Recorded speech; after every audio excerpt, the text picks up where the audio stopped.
and Jordan Bishop, and we are Group 8 in CS 364, and we are presenting information on interview solicitation technique.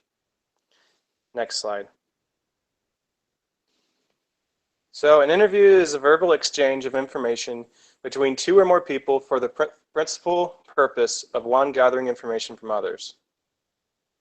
Interviews are separated into three categories: structured, semi-structured, and unstructured. And basically, structured means that the questions all directly relate to the project. And unstructured means that the scope is wider and questions can be asked that can include the interests of the interviewee. And so less structured interviews can be more effective for the beginning of the project. So if you're talking to a stakeholder at the beginning, it's better to lead into other techniques like surveys and questionnaires when you're asking about more personal things and asking what they really want so you can understand the scope of their domain. Next slide. The best preparation for an interview is the preparation of the questions. That's how to do an interview, is how to make up questions. So there are resources everywhere containing all kinds of suggested questions for interviewing, since questions are the most important. So if you just Google interviews, there's all kinds of questions that are suggested. And interviews are as effective as the questions that are asked. The more structured the questions are, the more useful the information can be found. So you must both be listening to the informant's responses to understand what he or she is trying to say, and at the same time, you also need to make sure that you understand your needs so you can get your questions answered within the limited amount of time that you have to interview the stakeholders. Next slide.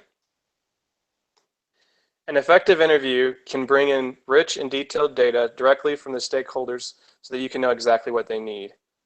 So it can also be an effective way to lead into other techniques such as surveys and questionnaires and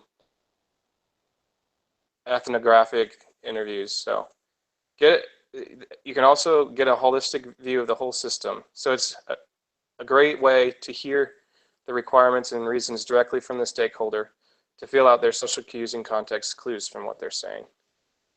Next slide. So I will be going over the costs, cons, and disadvantages. And one of the costs in preparing for an interview is that it takes so much time in preparation to create an effective interview. Depending on the type of interview you're performing and the information you want to obtain, you can expect to prepare questions, to find your targets and your subjects, to prepare location. There's a lot that goes into it. And due to this preparation, it can take you a long time to carry out and prepare an interview. And basically, you're trading the specificity of you're trading specificity in some regard for a broader spectrum of opinions. The cons is that there are some legalities that you need to watch out for. You need to make sure that you get legal consent and that your subjects are informed of the interview and its purpose. Along with consent comes parental consent if your subject is younger. There are certain behaviors or answers that can jeopardize you in these situations. If you're many times in an interview, you're going to need to maintain confidentiality, and that can pose a risk legally for you or the subject. Another thing is that interviewers need to be trained or experienced so that they know not to use leading questions, use bias, and that they do use appropriate body language to make the subject feel comfortable. Next slide, please. Some of the disadvantages is that, along with bias, you would think that interviews would be a very reliable source of an elicitation of data, but sometimes there's a few pitfalls.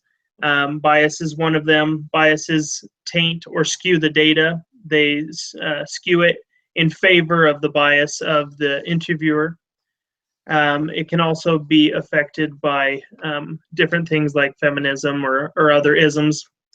And the information gained from interviews are not generalizable.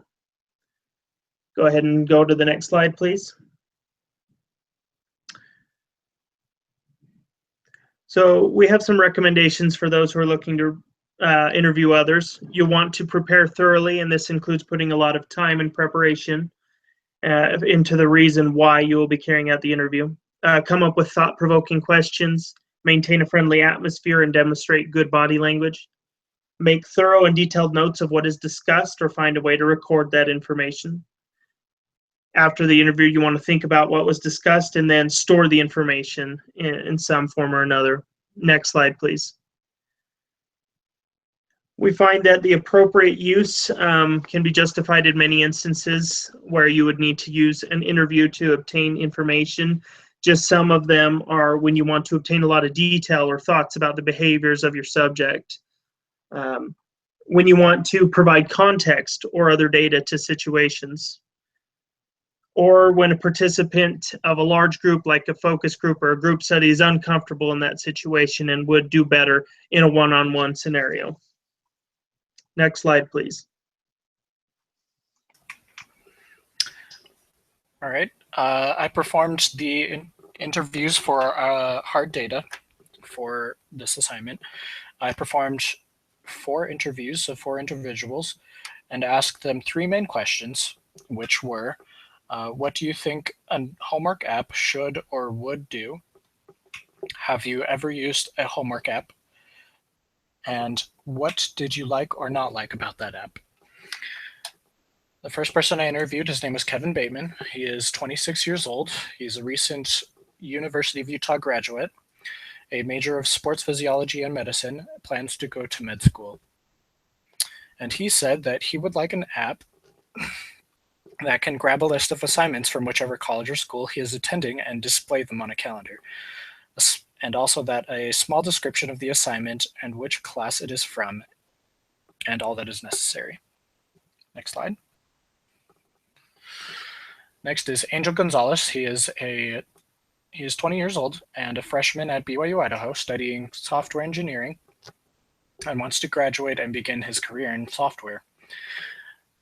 And he has never used a homework app before, but he said that he would like an app that would send him reminders of when assignments are due or announcements from his professor, tell him his grades, and allow him to make notes in the app itself. Next slide. Next is Andrew Vargas. He is 25 years old. He is a junior at BYU Idaho.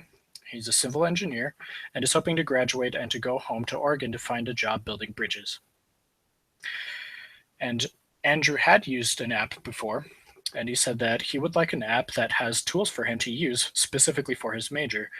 He suggested that it have equations and formulas to look up, tutorials on how to do things, and links to websites on where to find information about subjects. Next slide. And lastly was Ashley Seitz. She is 24 years old, an early childhood education major, a sophomore at BYU Idaho, and wants to teach preschool part-time. She has not used a homework app before, and she wants a very simple app that is easy to use and learn. She would want an app that shows nothing but a calendar with due dates listed on it with push notifications for those due dates.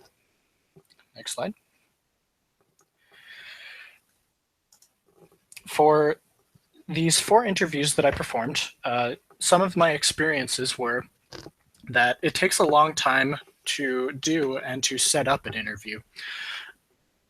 And merely just by the nature of how interviews are, it takes time to actually perform an interview, which is one of the drawbacks of an interview. However, you do get very detailed information from the individuals that you interview. You get very specific and very in-depth information about your stakeholders. Sometimes, however, the individual isn't very sure about what they want. In this specific instance, whenever I would ask one of the interviewers what kind of a homework app that they would want, they weren't really sure, mostly because they hadn't never used a homework app before. And as a result, they would grab knowledge and experience from using online web apps and basically apply it to the interview, which you would have to keep in mind may or may not be the information that you want. Also, it could have been very easy for me to introduce a bias into the interview. If you noticed, the information of the 4 individuals I interviewed were all about the same group, the same age group, so college age, and also were mostly from BYU, Idaho. So this presents selection bias in the fact that these 4 individuals are not all representative of our stakeholders that we would be designing the app for.